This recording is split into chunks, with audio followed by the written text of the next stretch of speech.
12ஆம் வகுப்பு அலகு 6 திட நிலைமை அப்படின்னு சொல்லக்கூடிய சாலிட் ஸ்டேட் அப்படின்னு இங்கிலீஷ் சொல்லுவோம். அந்த பாடத்தை பற்றி பார்க்க இருக்கிறோம். இப்போ இதில் முதலாவதாக இந்த பாடத்தினுடைய பாட அறிமுகம் அப்படிங்கிறத தெரிஞ்சுக்கலாம். பாட அறிமுகம் அப்படிங்கிறதுல பருப்பொருட்கள் திட திரவ வாயு ஆகிய 3 நிலைமைகளில் காணப்படலாம் அப்படிங்கிறாங்க. நம்ம இந்த பருப்பொருள் அப்படிங்கிறத லோயர் கிளாஸ்லேயே படிச்சிருப்போம். மிக மிக கண்களுக்கு புலப்படாத மிக நுண்ணிய துகள் தான் வந்து பார்த்திங்க அப்படின்னா பருப்பொருள் அப்படின்னு சொல்லுவாங்க. அந்த பருப்பொருள் இங்கிலீஷில் மேட்டர் அப்படின்னு சொல்லுவாங்க. இப்போ அந்த பருப்பொருட்கள் வந்து 3 நிலைமைகளில் காணப்படுது அப்படிங்கிறாங்க. அந்த 3 நிலைமை தான் என்ன அப்படின்னா, ஒன்று திடப்பொருளாக காணப்படலாம், அல்லது திரவ பொருளாக காணப்படலாம், அல்லது வாயு பொருட்களாக வந்து பார்த்திங்கன்னா சாலிட், லிக்விட் அண்டு கேஸ் அப்படின்னு சொல்லக்கூடிய இந்த 3 நிலைமைகளில் வந்து பார்த்திங்க அப்படின்னா காணப்படலாம் அப்படிங்கிறாங்க. இப்போ நம்ம ஏதாவது ஒரு பிளேஸில் நின்றுக்கிட்டு, ஒரு இடத்துல நின்றுக்கிட்டு நம்ம சுற்றி பார்த்தோம் அப்படின்னா, நம்ம கண்களுக்கு புலப்படக்கூடியது எல்லாமே பெரும்பாலும் எதுவாக தான் இருக்குது அப்படின்னா, திரவ மற்றும் வாயு பொருட்களை காட்டிலும் திட நிலைமையில் காணப்படக்கூடிய பொருட்கள் தான் வந்து அதிகமாகவே நம்மளால் பார்க்க முடியும் அப்படிங்கிறாங்க. அப்போ அந்த திடப்பொருட்களானவை வரையறுக்கப்பட்ட கன அளவு, திடப்பொருளாக இருந்துட்டாலே அந்த பொருளுக்குன்ட்டு ஒரு கன அளவு இருக்கும், மற்றும் வடிவம் ஆகிய பண்புகளால் திரவ மற்றும் வாயு நிலைமைகளில் காணப்படும் பொருட்களிலிருந்து இந்த திடப்பொருளானது என்ன ஆகுது அப்படின்னா வேறுபட்டு காணப்படுகிறது. அதான் வந்து வேறுபடுகின்றன அப்படிங்கிறாங்க. இப்போ திடப்பொருட்களில் அணுக்கள் அல்லது மூலக்கூறுகள் அல்லது அயனிகள். முதல்ல வந்து பார்த்தீங்க அப்படின்னா இந்த அணுக்கள்னா என்ன, மூலக்கூறுனா என்ன, அயனிகள் என்ன அப்படிங்கிறத நம்ம தெரிஞ்சுக்குவோம். இதெல்லாம் நம்ம லோயர் கிளாஸில் படிச்சிருப்போம். அதாவது அணு அப்படிங்கிறது வேதி வினையில் ஈடுபடும் ஒரு தனிமத்தின் மிகச்சிறிய துகள் தான் என்ன அப்படி சொல்கிறாங்க அப்படின்னா அணுவாகும் அப்படிங்கிறாங்க. இது தனித்தோ அல்லது சேர்ந்தோ வந்து பார்த்தீங்க அப்படின்னா காணப்படலாம். அதுதான் வந்து என்ன அப்படின்னா அணு அல்லது அணுக்கள் அப்படின்னு நம்ம சொல்லக்கூடியது. இப்போ அடுத்தது மூலக்கூறு அப்படின்னு எடுத்துக்கிட்டோம் அப்படின்னா அந்த மாலிகூல் அப்படின்னு சொல்லுவோம்.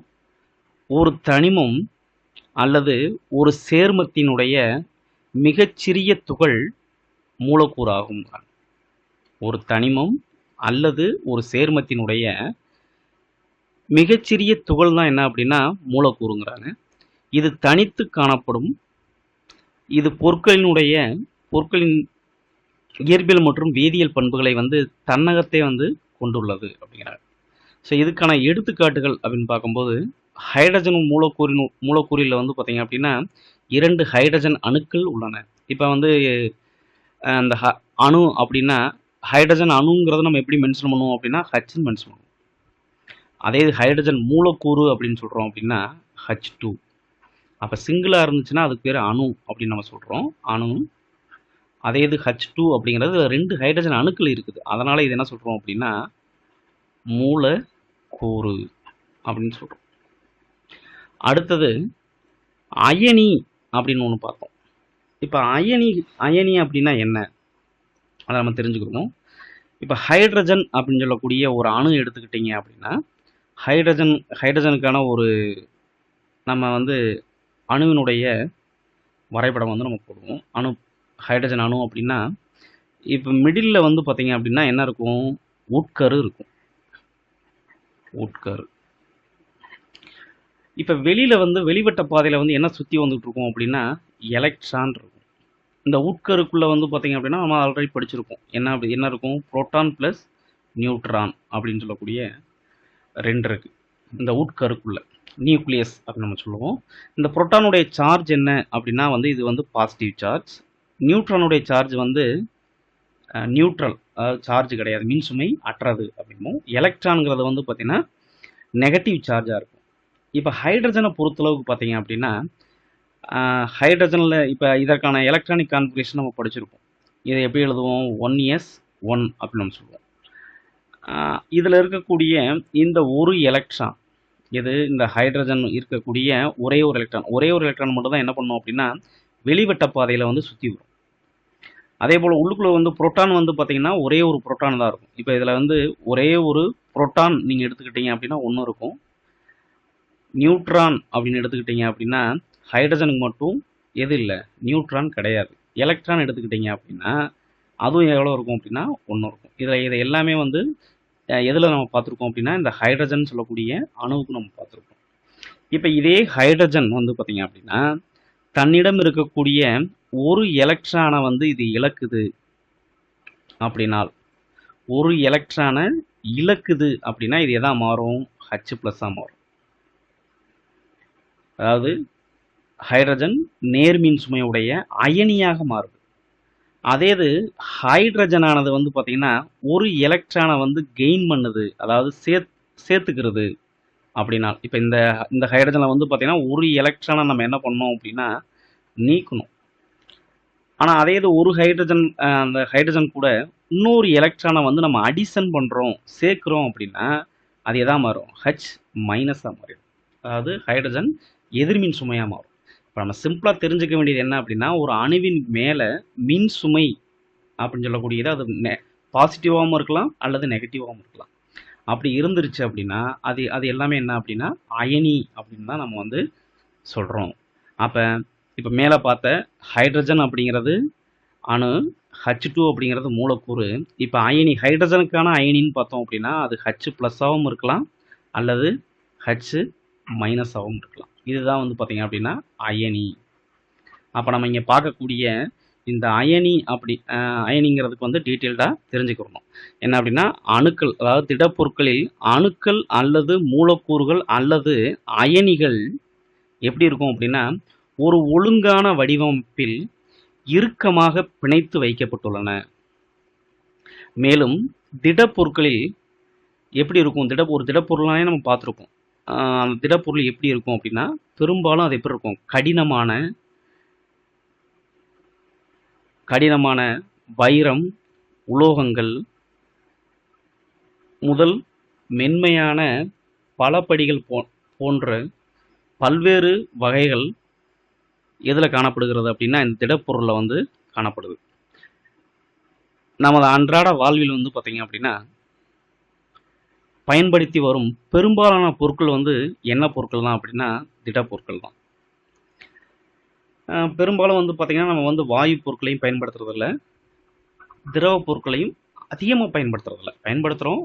பட் அதிகமாக வந்து நம்ம பயன்படுத்துறதில்ல. ஆனால் நம்ம வந்து திடப்பொருட்கள் வந்து அதிகமாகவே நம்ம என்ன பண்ணிகிட்ருக்கோம் அப்படின்னா பயன்படுத்திக்கிட்டு இருக்கோம். இப்போ வெவ்வேறு விதமான பண்புகளுடைய பல திடப்பொருட்கள் நமக்கு பல்வேறு பயன்பாடுகளுக்கான தேவைப்படுகின்றன. திடப்பொருட்களினுடைய வடிவங்கள் மற்றும் அவைகளினுடைய பண்புகளுக்கிடையான தொடர்பினை புரிந்து கொள்வதன் மூலம் வெவ்வேறு பண்புகளுடைய புதிய திடப்பொருட்களை நாம் என்ன பண்ணலாம் அப்படின்னா உருவாக்கலாம் அப்படிங்கிறாங்க.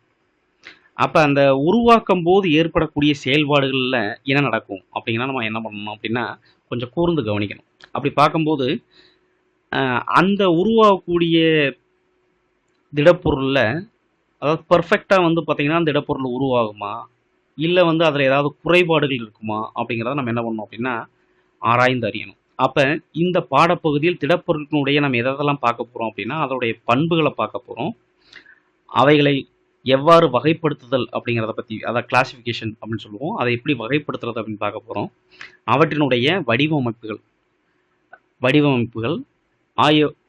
ஆகியனவற்றை கற்றறிவோம். மேலும் படிக குறைபாடுகள், அதாவது அந்த படிகத்தில் ஏற்படக்கூடிய குறைபாடுகள் மற்றும் அவற்றினுடைய முக்கியத்துவத்தினையும் கற்றறிய உள்ளோம் அப்படிங்கிறாங்க. இதெல்லாம் பற்றி நம்ம தெரிஞ்சுக்க போகிறோம் அப்படிங்கிறாங்க. அதில் முதலாவதாக திடப்பொருட்கள், இதுக்கு இன்னும் நம்ம மேலும் கொஞ்சம் தெரிஞ்சுக்க வேண்டியது வந்து பார்த்தீங்க அப்படின்னா இது பார்த்துட்டு வரலாம். இப்போ ஒரு திடப்பொருளாக இருந்துச்சு அப்படின்னா, அதாவது திடப்பொருள் நம்ம என்ன சொல்லுவோம், திண்மம் அப்படின்னு சொல்லுவோம். அதே இது போல் திரவம் அண்டு வாயு. இதை நீங்கள் வந்து கொஞ்சம் கவனமாகவே பார்த்து வச்சுக்கோங்க. ஏன்னா இதை ஏற்கனவே நம்ம வந்து லோயர் கிளாஸில் படிச்சிருக்கோம். பட் ஜஸ்ட்டு கொஞ்சம் ஒரு ரீகால் பண்ணணும்னா இன்னும் கொஞ்சம் நமக்கு ஒரு தெளிவு கிடைக்கும். அதுக்காக தான் வந்து இது உங்களுக்கு கொடுக்கப்பட்டுள்ளது. இப்போ திண்மமாக இருந்துச்சு அப்படின்னா அது எப்படி இருக்கும்? ஒரு குறிப்பிட்ட வடிவம், அந்த திண்மத்துக்குன்னு ஒரு வடிவம் இருக்கும் மற்றும் பருமன் கொண்டது. அதுக்குன்னு ஒரு நிறை அப்படின்னு ஒன்று இருக்கும். அதே திரவம்னு எடுத்துக்கிட்டீங்க அப்படின்னா குறிப்பிட்ட வடிவம் அதுக்குன்னு இருக்காது. திரவம் ஆனது திரவம் அது உள்ள கொள்கலனில் உடைய வடிவத்தினை வந்து அது என்ன என்ன பண்ணும் அப்படின்னா பெறுகிறது. வாயு அப்படின்னு எடுத்துக்கும் போது குறிப்பிட்ட வடிவமோ பருமனோ அதுக்கு என்ன கிடையாது அப்படிங்கிறார். இப்போ இதுக்கு நம்ம ஈஸியாக புரிஞ்சுக்கிறணும் அப்படின்னா, இப்போ நீங்கள் வந்து ஒரு ஒரு பாத்திரத்தை எடுத்துக்கிட்டு அந்த பாத்திரத்தில் நீங்கள் வந்து ஒரு சின்ன சின்ன கற்களை நீங்கள் போட்டீங்க அப்படின்னா, ஒரு கிளாஸ் பாத்திரத்தில் ஒரு சின்ன சின்ன கற்களை போட்டீங்க அப்படின்னா அந்த பாத்திரமானது முழுவதுமே என்ன பண்ணும் அப்படின்னா எவ்வளோ தூரம் வந்து அந்த இடத்த வந்து அடைச்சிக்க முடியுமோ அவ்வளோ தூரம் வந்து அதை அடைச்சிக்கிறோம். அப்போ அதுக்குன்னு ஒரு வடிவம் இருக்கும், கண்டிப்பாக இருக்கும். அதே போல் அதுக்குன்னு ஒரு நிறையும் இருக்கும், பருமன் அதுக்கான நிறையும் இருக்கும். இதே இது வந்து பார்த்தீங்க அப்படின்னா திரவம் அப்படின்னு எடுத்துக்கும் போது வந்து பார்த்தீங்க அப்படின்னா, இப்போ திரவம்னு எடுத்துக்கும் போது ஒரு பாத்திரம், நீங்கள் என்ன பாத்திரம் எடுத்துக்கிறீங்களோ, இப்போ நான் வந்து ஒரு பீக்கர் எடுத்துக்கிறேன் அப்படின்னா அந்த பீக்கரில் நீங்கள் வந்து ஒரு திரவத்தை, அதை நீராக இருக்கலாம், ஆயிலாக இருக்கலாம், இல்லை ஃபியூவல்ஸாக இருக்கலாம், எது வேணுனாலும் சரி, அந்த திரவமாக இருக்கக்கூடிய ஒரு பொருளை நீங்கள் வந்து இதுக்குள்ளே ஆட் பண்ணீங்க அப்படின்னா அந்த பாத்திரத்தினுடைய வடிவத்தை தான் வந்து பார்த்தீங்க அப்படின்னா அது பெறும்.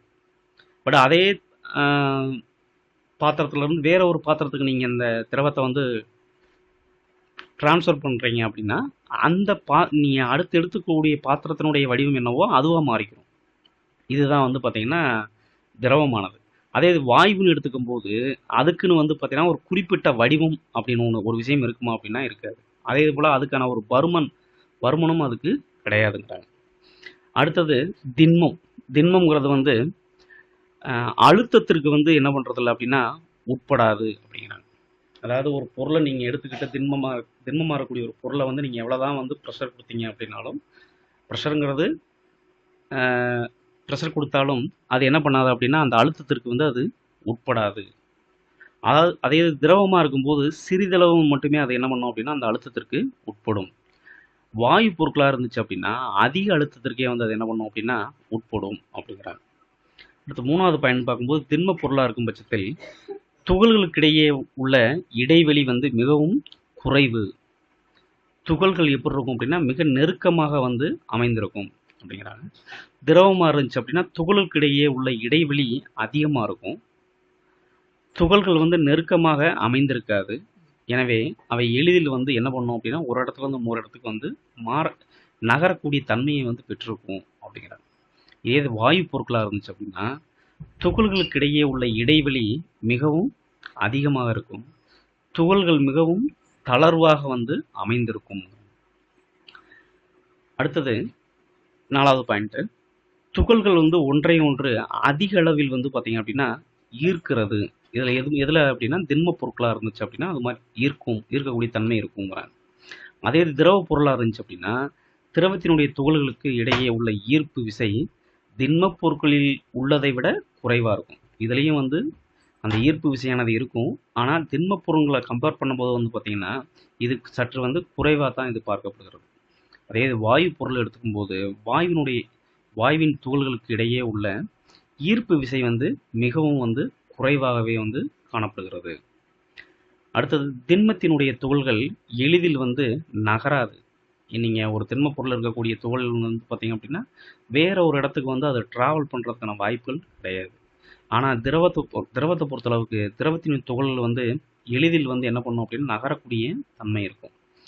அதே இது வாயு எடுத்துக்கும் போது வாயுனுடைய துகள்கள் வந்து அங்கும் இங்கும் வந்து தொடர்ந்து வந்து என்ன பண்ணும் அப்படின்னு இயங்கும். இந்த ஜிக்ஜாக் அப்படின்னு சொல்லுவாங்க. இங்கும் அங்கும் வந்து பார்த்தீங்க அப்படின்னா அதனுடைய வாயுனுடைய துகள்கள் வந்து இங்கும் அங்கும் வந்து தொடர்ந்து வந்து இயங்கக்கூடிய தன்மையை வந்து பெற்றிருக்கும். ஸோ இந்த டேப்லர் காலமானது உங்களுடைய புரிதலுக்காக மட்டுமே கொடுக்கப்பட்டுள்ளது. இதை ஏற்கனவே நம்ம வந்து லோயர் கிளாஸில் படிச்சிருப்போம். இப்போ வந்து திரும்பவும் பாடத்துக்குள்ளே வருவோம். இப்போ திடப்பொருட்களினுடைய பொது பண்புகள் அப்படின்னு பார்க்கலாம். இப்போ வாயு மூலக்கூறுகள் தங்களுக்கிடையே குறிப்பிட்ட தகுந்த கவர்ச்சி விசை ஏதும் இல்லாமல் கட்டுப்பாடின்றி இயங்குகின்றன. இப்போ கூட அந்த லாஸ்ட் பாயிண்டாக பார்த்தோம். வாயு மூலக்கூறுல வந்து பார்த்தீங்கன்னா ஜிக்ஜாக் அங்கேயும் இங்கேயும் வந்து அங்கு இங்கு வந்து நகரக்கூடிய தன்மையை வந்து பெற்றிருக்கக்கூடியதான் வந்து பார்த்தீங்க அப்படின்னா வாயு மூலக்கூறுகள் அப்படின்னு சொல்லுவோம். அந்த வாயு மூலக்கூறுகளை பற்றி நம்ம ஏற்கனவே வந்து எங்கே படிச்சிட்டோம் அப்படின்னா 11ஆம் வகுப்புலேயே வந்து பார்த்தீங்க அப்படின்னா 6ஆம் பாடத்தில் நம்ம படிச்சிட்டோம் அப்படிங்கிற விஷயத்த சொல்லியிருக்கிறாங்க. இப்போ வாயுக்கள் போல் அல்லாமல் திடப்பொருட்களில் இடம்பெற்றுள்ள அணுக்கள், அயனிகள், மூலக்கூறுகள் அவற்றிற்கிடையே எவ்வளவு தூரத்திற்கான ஒரு வலிமையான கவர்ச்சி விசையினால் இறுக்கமாக பிணைத்து வைக்கப்பட்டுள்ளன என்பதை பற்றி வந்து இனிமேல் பட்டு நம்ம தெரிஞ்சுக்கலாம் அப்படிங்கிறாங்க. இப்போ திடப்பொருட்களினுடைய பொதுவான பண்புகள் அப்படின்னு சொல்லி ஒரு 5 பாயிண்ட் வந்து உங்களுக்கு கொடுத்துருக்காங்க. மிக மிக முக்கியமான பாயிண்ட்ஸு. இதை அடிக்கடி கேட்கக்கூடிய கொஷினும் கூட. இப்போ திடப்பொருட்கள் வந்து வரையறுக்கப்பட்ட வடிவம் மற்றும் கன அளவு, இந்த ரெண்டுமே வந்து பார்த்திங்கன்னா திடப்பொருளுக்கே உரித்தான ஒரு பண்பு. வரையறுக்கப்பட்ட வடிவம் இருக்கும் மற்றும் கன அளவு வந்து பெற்றிருக்கும். அப்படி இருந்தால் தான் அது திடப்பொருளாகவே நம்ம கன்சிடர் பண்ணுறோம்.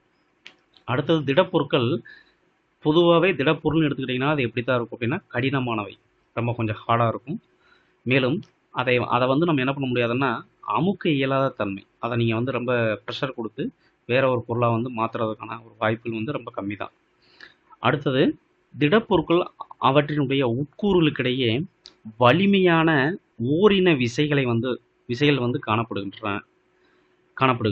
இந்த ஓரின விசைனா என்ன அப்படிங்கிற கொஞ்சம் தெரிஞ்சுக்குவோம். இப்போ ஓரின விசை அப்படிங்கிறது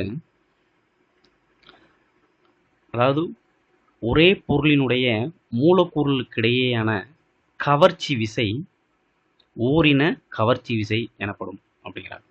இந்த ஓரின கவர்ச்சி விசை வந்து திடப்பொருட்களில் எப்படி இருக்கும், திரவ பொருட்கள் எப்படி இருக்கும், அண்டு வாயு பொருட்கள் எப்படி இருக்கும் அப்படிங்கிறத பற்றி தெரிஞ்சுக்கலாம்.